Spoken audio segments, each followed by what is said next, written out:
So are you a victim of your circumstances, or are you a master of your circumstances? I'm in a place where this was man-made. This is everything you can see used to be the side of a hill. But there was gold in here, so humans came here. There was no heating, there was no electricity, there was no medications or doctors or hospitals. There was no excuses. They just came here to get gold. And they did. They found a lot of gold because they pulled this whole place apart. Well, when I come here, it always helps me, or always encourages me to ask this question. What if there was none of? What would we do without internet? What would we do without social media?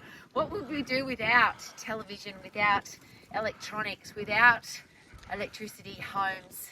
If you have a look around here, there's literally holes dug in the side of the mountain where people were sleeping so that they could find gold. I'm going to use that as an analogy. Is it possible that if you're going to find gold, if you're going to have a great life, you have to work hard, you have to stop making excuses, you have to stop relying on the medications or the government or the doctor? How quickly do people race off to the doctor because they're sick, or they race off to the government because they've lost their job? What would you do if there was no government? You had to literally survive.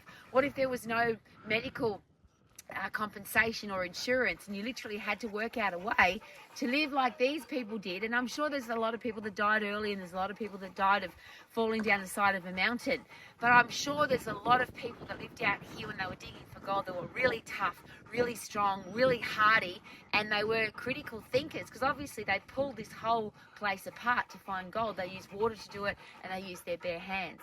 I'm sharing all of that with you because I think we've gotten soft. Every time I come out here, I think, wow, how soft are humans now? We need air conditioning, and we need, I can't exercise, it's too hot, can't exercise because it's too cold.